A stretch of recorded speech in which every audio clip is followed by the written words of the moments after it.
Good morning, dear students. We are discussing the chapter Change in Profit Sharing Ratio. बच्चों इस chapter में मैंने कहा था कि 3 टॉपिक बड़े इंपॉर्टेंट हैं. Number 1 accounting treatment of goodwill हम कर चुके हैं. सेकंड है accounting treatment of reserves and accumulated profits, ये टॉपिक हम कर चुके हैं. और थर्ड टॉपिक जो बच्चों आज हम स्टार्ट कर रहे हैं that is revaluation of assets and reassessment of liabilities. Simply हम इसको revaluation of assets and liabilities भी कह देते हैं. बच्चों ये टॉपिक बड़ा इंपॉर्टेंट है क्योंकि ये जो 3 टॉपिक है goodwill, reserve and accumulated profit and third one is revaluation, ये तीनों टॉपिक मैंने पहले भी कहा था कि नेक्स्ट चैप्टर्स में भी काम आएंगे. इसलिए आज ये टॉपिक आपने बड़े ध्यान से समझना है.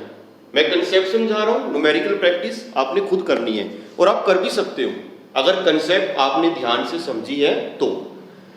अब देखिए what do you mean by revaluation of assets and liabilities. बच्चों whenever there is change in profit sharing ratio, या हम ये भी कह सकते हैं whenever there is reconstitution of partnership firm, whenever there is change in partnership agreement, assets and liabilities of the firm must be revalued. जब भी partnership agreement change होता है, रिकॉन्स्टिट्यूशन होता है, हम प्रॉफिट शेयरिंग रेशो चेंज करते हैं, assets and liabilities of the firm must be revalue. Why? देखिए यहाँ पे ये बैलेंस शीट मैंने बनाई है. There are 2 partners A and B, old ratio है 1:1. बैलेंस शीट की डेट है 31 March 2020 and with effect from 1 April 2020 they decided to change their profit sharing ratio. 1 अप्रैल से उनकी रेशो क्या हो गई 2:1. तो देखो बच्चों बैलेंस शीट में जो एसेट्स आपको दिखाई दे रही है, जो लायबिलिटी आपको दिखाई दे रही है, पहले एसेट्स को देखिए. इनकी actual values in book value से डिफर हो सकती है कि नहीं हो सकती. सोचिए, actual values of assets may be different from the book values. यहां पर देखिए फर्नीचर हमने कितने का दिखाया हुआ है 70,000 का, लेकिन आज इसकी मार्केट वैल्यू क्या पता 70,000 से ज्यादा हो, और हो सकता है कि आज इसकी मार्केट वैल्यू 70,000 से कम हो और डिफर हो सकती है इससे. ऐसे ही हमारे पास बिल्डिंग है, उसकी वैल्यू हमने कितनी दिखाई है 2 लाख, लेकिन हो सकता है कि आज इसकी मार्केट वैल्यू 3 लाख हो, या हो सकता है इसकी मार्केट वैल्यू केवल 1 लाख ही हो. ऐसी कुछ तो लायबिलिटीज है. कई बार हो जाता है जैसे एरर ऑफ ओमिशन, हम किसी लायबिलिटी को रिकॉर्ड करना ही भूल गए, या किसी लायबिलिटी को हमने गलत रिकॉर्ड कर दिया, हो सकता है ऐसा. यानी कि जो लायबिलिटीज हैं, ये जो एसेट्स हैं, इनकी actual values in book values से डिफर हो सकती है. That's why eight the time of change in profit sharing ratio, at the time of reconstitution of partnership firm, these assets and liabilities must be revalued. Clear? आगे सुनिए. अभी बच्चों जब हम एसेट्स और लायबिलिटी का रिवैल्यूएशन करेंगे तो देयर में बी 4 पॉसिबिलिटीज, 4 ही पॉसिबिलिटी है. क्या होगा? हो सकता है कि किसी एसेट की वैल्यू इंक्रीज हो रही हो सकता है किसी एसेट की वैल्यू डिक्रीज हो रही हो. 2 ही बातें हैं. Same in the case of liability, हो सकता है किसी कोई लायबिलिटी इंक्रीज हो जाए, पहले हमने रिकॉर्ड नहीं की थी, अब उसको कंसीडर करना है. और हो सकता है कि कोई लायबिलिटी डिक्रीज हो जाए. बच्चों there may be maximum 4 possibilities: increase in the value of asset, decrease in the value of asset, increase in the value of liability and decrease in the value of liability. बच्चों जब हम assets और liability का revaluation करेंगे तो सोचकर बताइए कि इससे प्रॉफिट होगा या लॉस होगा. हम एसेट्स का रिवैल्यूएशन कर रहे हैं, लायबिलिटीज का रीअसेसमेंट कर रहे हैं, इस प्रोसेस से प्रॉफिट होगा या लॉस होगा. सोचिए, आप कहोगे कि सर प्रॉफिट भी हो सकता है और लॉस भी हो सकता है. जैसे अगर किसी एसेट की वैल्यू बढ़ गई, ये तो अच्छी बात है, प्रॉफिट है. लेकिन अगर किसी लायबिलिटी की वैल्यू बढ़ गई, ये लॉस है. तो जब हम एसेट्स और लायबिलिटी का रिवैल्यूएशन करेंगे, प्रॉफिट भी हो सकता है, लॉस भी हो सकता है। अब एक बात और सोचनी है कि रिवैल्यूएशन से जो प्रॉफिट या लॉस होगा वो किस में डिस्ट्रीब्यूट होएगा? ओनर्स में, ऑब्वियस, पार्टनर्स में, ए एंड बी। अब असली क्वेश्चन है कि किस रेशो में डिस्ट्रीब्यूट होना चाहिए। सपोज रिवैल्यूएशन से प्रॉफिट हो गया 10,000, 20,000 या लॉस हो गया, तो वो पार्टनर्स में किस रेशो में डिस्ट्रीब्यूट होना चाहिए? बच्चों, ओल्ड में या न्यू रेशो में? सोचिए, किस रेशो में? ओल्ड रेशो में, डेफिनेटली। रीजन क्लियर है? बिकॉज प्रॉफिट और loss due to revaluation of assets and liability belongs to the period prior to change in profit sharing ratio. This profit or loss belongs to the period prior to reconstitution of partnership firm. Revaluation से जो profit या loss होगा वो तो past period से related है। बच्चों, ratio तो हम आज चेंज कर रहे हैं 1 अप्रैल। आज से पहले का जो हिसाब किताब है वो तो ओल्ड रेशो में निपटाना है ना। आज से पहले तक का जो प्रॉफिट या लॉस है वो तो ओल्ड रेशो में ही डिस्ट्रीब्यूट होगा। तो मैं फिर रिपीट कर रहा हूं बच्चों, at the time of change in profit sharing ratio, at the time of reconstitution of partnership firm, assets and liabilities of the firm must be revalued because profit और loss due to revaluation of assets and liability belongs to the period prior to change in profit sharing ratio, and this profit or loss must be shared by the partners in old ratio. That's why, right? हमें assets और liability का revaluation करना पड़ेगा। ठीक है बच्चों, इस chapter में भी करेंगे। नेक्स्ट चैप्टर है एडमिशन ऑफ ए पार्टनर, वहां भी करेंगे। नेक्स्ट चैप्टर है रिटायरमेंट और डेथ, वहां पर भी करेंगे। तो कंसेप्ट आपने आज समझ लेनी है ताकि इस चैप्टर में और अगले चैप्टर्स में आपको कोई प्रॉब्लम ना आए। अब देखिए बच्चों कैसे करना है accounting treatment. Again there are 2 methods. Reserve and accumulated profit का टॉपिक जब मैंने डिस्कस किया था तो वहां पे भी 2 मेथड्स थे। बच्चों, अगेन यहां पर भी 2 मेथड्स हैं for the accounting treatment of revaluation of assets and liability. First method हम आज डिस्कस कर रहे हैं, that is when revised values are to be recorded in the books. When revised values are to be recorded in the books. कोई asset liability बढ़ रही है तो बढ़ा देना है, कम हो रही है तो कम कर देना है। Revised values are to be recorded in the books. अब देखिए कैसे करेंगे। आज का दिन और होपफुली कल का दिन भी हम इसी मेथड पे लगाएंगे। और बच्चों, जब ये मेथड आपको पक्का हो जाएगा तो सेकंड मेथड हम डिस्कस करेंगे उससे अगले लेक्चर में। टोटल 2 मेथड्स हैं। तो फर्स्ट मेथड में स्टार्ट कर रहा हूं। When revised values are to be recorded in the books, what will happen? बच्चों, in this situation we will have to prepare a new account, that is revaluation account. हम revaluation account बनाएंगे। This account is also known as profit and loss adjustment account. आप इसे revaluation account भी कह सकते हैं, profit and loss adjustment account भी कह सकते हैं। अब आज मैंने आपको यही सिखाना है कि how to prepare revaluation account. Quite easy, बिल्कुल इजी है, बस ध्यान से सुनिए।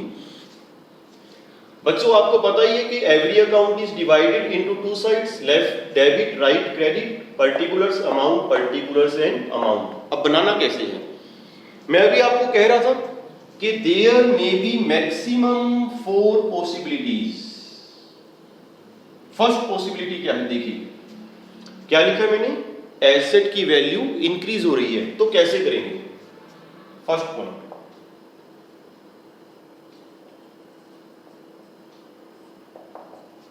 बच्चों एग्जांपल की हेल्प से क्लियर करूंगा। देखिए ये बैलेंस शीट है। बैलेंस शीट में बिल्डिंग कितनी दी हुई है? 2 लाख। और बैलेंस शीट के नीचे लिखा है कि जी 1 अप्रैल से हम अपनी रेशो चेंज कर रहे हैं।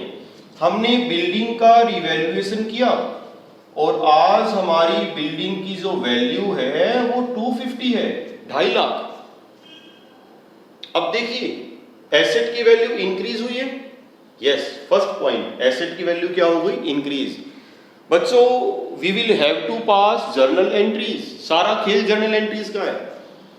और जब हम जर्नल एंट्रीज पास करेंगे तो किसकी हेल्प से करेंगे? With the help of revaluation account, right. देखिए what should be the journal entry? Building की value 2 lakh, book value actual value 50,000 value बढ़ गई। बिल्डिंग अकाउंट को क्या करेंगे? डेबिट। क्लियर है बच्चों? प्लस वन में आपने लॉजिक्स पढ़े हैं, rules of debit and credit. Asset बढ़ रही है, डेबिट विद रुपीज 50,000। ये लो, एसेट की वैल्यू बढ़ रही है, that's why building account will be debited with rupees 50,000। Credit किसे करें? Revaluation account. बच्चों ये जो रिवैल्यूएशन अकाउंट हम बना रहे हैं इसकी नेचर क्या है? Nominal account. देखिए मैंने लिखा है नॉमिनल अकाउंट, और नॉमिनल अकाउंट का रूल आपको पता है, debit the expenses and losses, credit the incomes and gain. Loss हो रहा है तो डेबिट में लिखेंगे और प्रॉफिट हो रहा है तो क्या करेंगे? क्रेडिट। अब यहां पे देखिए हमारी एसेट की वैल्यू बढ़ गई, प्रॉफिट है कि लॉस है? सोचिए, बिल्कुल सिंपल है, प्रॉफिट। अच्छी बात है, फायदा हो गया। और अगर प्रॉफिट है तो रिवैल्यूएशन अकाउंट को क्या करेंगे? Credit to revaluation account 50,000। Narration बच्चों आपने खुद लिखनी है, increase in the value of building, right. देखिए ये एंट्री क्लियर है कि नहीं? बिल्कुल क्लियर है। बिल्डिंग को डेबिट क्यों करा? क्योंकि इसकी वैल्यू बढ़ रही है। रिवैल्यूएशन अकाउंट को क्रेडिट क्यों करा? क्योंकि जी प्रॉफिट है, फायदा है। बच्चों साथ साथ पोस्टिंग भी मैं कर रहा हूं। देखिए पोस्टिंग कहां पे करें? किधर करेंगे? Credit side. Clear? By building account how much? 50,000। ये लीजिए, हो गया फर्स्ट पॉइंट। अब देखिए सेकंड पॉइंट, हो सकता है कि किसी एसेट की वैल्यू कम हो गई हो। मैं चारों सिचुएशन आपको बता रहा हूं ताकि कोई भी न्यूमेरिकल क्वेश्चन करते वक्त, प्रैक्टिस करते वक्त आपको दिक्कत ना आए। देखिए फर्नीचर कितना है? 70,000, और बैलेंस शीट के बाहर लिखा है कि जी फर्नीचर का हमने रिवैल्यूएशन किया और इसकी वैल्यू तो केवल 50,000 है, बस वैल्यू कम हो गई। बुक्स में दिखा रखी है 70 की, लेकिन एक्चुअल वैल्यू कितनी है इसकी? 50। What should be the journal entry? बच्चों जर्नल एंट्री आपने खुद करनी है। अब हिंट मैंने आपको दे दिया, लगभग काम हो चुका है, खुद सोचना है आपने। फर्नीचर की वैल्यू कम हो गई, what should be the journal entry? ये बताइए फर्नीचर अकाउंट को क्या करें, डेबिट या क्रेडिट?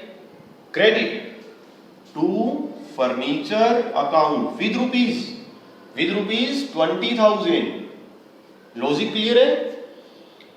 डेबिट किसे करें? देखो फर्नीचर की वैल्यू कम हो गई, अच्छी बात है? अच्छी बात नहीं है। प्रॉफिट है या लॉस है? ये तो लॉस है बिजनेस के लिए, और अगर लॉस है तो revaluation account will be debited. Revaluation account debit 20,000। देखिए ये एंट्री क्लियर है कि नहीं? बिल्कुल विद लॉजिक चलना है, कहीं कोई रट्टा नहीं है।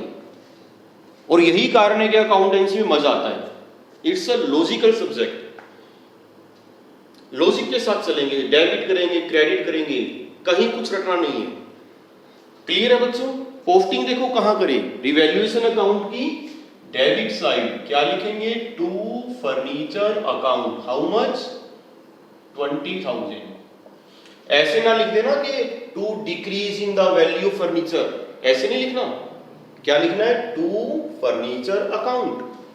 लेजर पोस्टिंग आपने सीखी हुई है प्लस वन में। ये लो बच्चों, दो केस हो गए एसेट्स। अब बारी आती है लायबिलिटी की। थर्ड केस ये लेते हैं।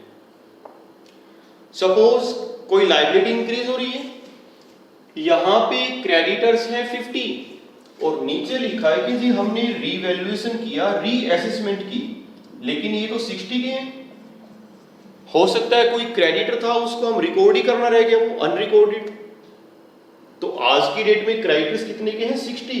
बुक्स में कितने के दिखा रखे हैं? 50। लायबिलिटी इंक्रीज हो रही है। सोचिए what should be the journal entry? बच्चों खुद सोचना है, what should be the journal entry? Third case है ना ये, और थर्ड क्या है, लायबिलिटी अब इंक्रीज हो रही है। देखिए क्रेडिटर्स अकाउंट को क्या करें, जब कोई लायबिलिटी बढ़ती है, इंक्रीज होती है, क्या कहते हैं, credit to creditors account. How much, 10,000। अब देखिए बच्चों, बिजनेस के लिए अच्छी बात है, प्रॉफिट है या लॉस है, लायबिलिटी बढ़ गई, हमारे सिर के ऊपर बोझ बढ़ गया, ये तो लॉस है। और अगर लॉस है तो revaluation account will be debited. मैंने आपको बताया था रिवैल्यूएशन अकाउंट की नेचर क्या है, नॉमिनल अकाउंट। ये लीजिए नरेशन आप लिख लोगे कि entry for increase in the value of creditors, narration आप लिख सकते हो। पोस्टिंग अपने आप देखिए बच्चों, खुद दिमाग लगाना है। अगर सारी बातें आप खुद सोचोगे तो ज्यादा पक्का होएगा और आप भूलोगे भी नहीं।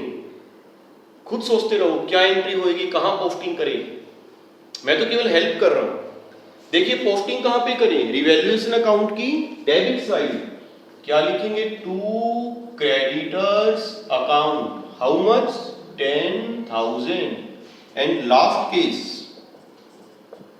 Liability decrease. इधर देखिए लिखा है आउटस्टैंडिंग एक्सपेंस है 20,000, लेकिन हमने इसकी रीअसेसमेंट की और यहां पे आउटस्टैंडिंग एक्सपेंस है सपोज कितना लिखें, 15,000 कर देते हैं फॉर एग्जाम्पल।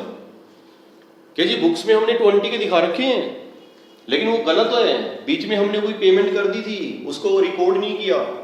आज हमने दोबारा से रीअसेसमेंट की, एक्चुअल में कितने के हैं, 15 के। What should be the journal entry, liability decrease हो रही है आपकी। आउटस्टैंडिंग एक्सपेंस अकाउंट को क्या करें बच्चों, debit. Outstanding expense account debit with ₹5,000, liabilities decrease, that's why it is debited। अब देखिए प्रॉफिट है कि लॉस है, अच्छी बात है, हाँ अच्छी बात है, ये तो लायबिलिटी कम हो गई, सिर का बोझ कम हो गया, प्रॉफिट है। तो रिवैल्यूएशन अकाउंट को क्या करेंगे, क्रेडिट विद ₹5,000। ये लो पोस्टिंग देखिए कहां करेंगे, रिवैल्यूएशन अकाउंट की क्रेडिट साइड। क्या लिखेंगे, by outstanding expense account with ₹5,000। ठीक चल रहे हैं बच्चों, राइट। तो देखिए there may be maximum 4 possibilities, और कोई पॉसिबिलिटी हो ही नहीं सकती। या तो एसेट इंक्रीज होगी, या एसेट डिक्रीज होगी, या लायबिलिटी इंक्रीज होगी, या लायबिलिटी डिक्रीज होगी। कोई भी न्यूमेरिकल क्वेश्चन आप करोगे इस चैप्टर में, इससे अगले में, इससे अगले चैप्टर में, ये 4 ही पॉसिबिलिटी आपको मिलेगी। इससे सिंपल कुछ नहीं है, क्वाइट इजी, बिल्कुल आसान है। देखो बच्चों यहां तक समझ आ गया आपको। अब देखिए जो रिवैल्यूएशन अकाउंट मैंने बनाया है, मैं कह रहा था कि इसकी नेचर क्या है, नॉमिनल अकाउंट। और अगर ये नॉमिनल अकाउंट है, नॉमिनल का मतलब टेम्परेरी, तो अब हमने ये अकाउंट क्लोज भी करना है। आज ही हमने ये अकाउंट ओपन किया था और आज ही हम इस अकाउंट को क्लोज करने जा रहे हैं, राइट। क्लोज कैसे करेंगे, देखिए टोटल कहां का ज्यादा है, वैसे किसी भी साइड का टोटल ज्यादा हो सकता है। फिलहाल क्रेडिट साइड एक्सीड कर रही है 55। देखिए डिफरेंस कितना आ रहा है, 20, 10, 30, 25,000 का डिफरेंस आ गया। देखना बच्चों कैलकुलेशन ठीक कर रहे हैं, यस 25। अब सोचिए ये 25,000 का जो डिफरेंस आपको दिख रहा है, ये क्या इंडिकेट कर रहा है, प्रॉफिट के लॉस, बिल्कुल क्लियर है। If credit side exceeds debit side then the difference will be profit. किसे मिलेगा, पार्टनर्स को मिलेगा, ओनर्स को मिलेगा, ए एंड बी। किस रेशो में डिस्ट्रीब्यूट होना चाहिए, ये सबसे इंपॉर्टेंट है। किस रेशो में, ओल्ड रेशो में, यस इन ओल्ड रेशो। तो यहां पे लिखेंगे to profit transfer to partners capital और करंट अकाउंट्स। आप समझ रहे होंगे, ट्रांसफर टू पार्टनर्स कैपिटल और करंट अकाउंट्स डिपेंड करता है कि कैपिटल्स आर फिक्स और फ्लक्चुएटिंग। तो A and B old ratio क्या है, इक्वल है, तो 12,500 एंड 12,500 ईच। देखिए बच्चों एक बात का ध्यान रखना, प्रॉफिट और loss on revaluation of assets and liabilities, profit और loss on revaluation of assets and liabilities is always distributed among the partners in old ratio, हमेशा ओल्ड रेशो में बटेगा, always. Whenever there is change in profit sharing ratio या whenever there is reconstitution of partnership firm, because this profit belongs to the period prior to change in profit sharing ratio। ये तो past period से related है, पुराना हिसाब किताब है। बच्चों एक पॉइंट और रह गया कि इसकी जर्नल एंट्री क्या करें, ये जो रिवैल्यूएशन प्रॉफिट है इसकी जर्नल एंट्री क्या होगी। हमने रिवैल्यूएशन अकाउंट भी क्लोज करना है, एंट्री सोचिए, खुद सोचिए, ज्यादा पक्का होएगा। देखो बच्चों कहां पे करें बोर्ड पर, इसे हटा देता हूं, इसे भी हटा देता हूं, यहां करते हैं। बच्चों सारी एंट्री जो मैंने की है वो कब की है, 1 April 2020 on the date of reconstitution of partnership firm. अब देखिए एक एंट्री हम और कर रहे हैं आज ही 1 अप्रैल को। रिवैल्यूएशन अकाउंट का ये कौन सा बैलेंस है, क्रेडिट है, और हमने रिवैल्यूएशन अकाउंट क्लोज करना है, तो क्या करेंगे, debit, revaluation account debit 25,000, right. 2 A's capital account और करंट अकाउंट, मैं एज्यूम कर रहा हूं बच्चों capitals are fluctuating, 2 A's capital account, 2 B's capital account, 12,500, 12,500। Variation लिख देना, profit on revaluation transfer to partners capital accounts in their old ratio, ठीक है। जैसे आप ये एंट्री करोगे revaluation account will be close. बच्चों टोटल 5 एंट्रीज मैंने की है, 1st, 2nd, 3rd, 4th and 5th, और ये पांचों एंट्री आपने कब करनी है, 1 अप्रैल 2020।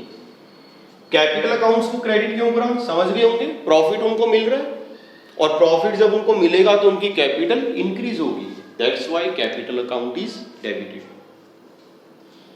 बच्चों एक क्वेश्चन आपसे और पूछ रहा हूं मैं कि अगर इसी क्वेश्चन में by chance debit side exceed कर रही होती, यहां का टोटल ज्यादा होता, तो यहां पे फिर लॉस आएगा, बाई लॉस।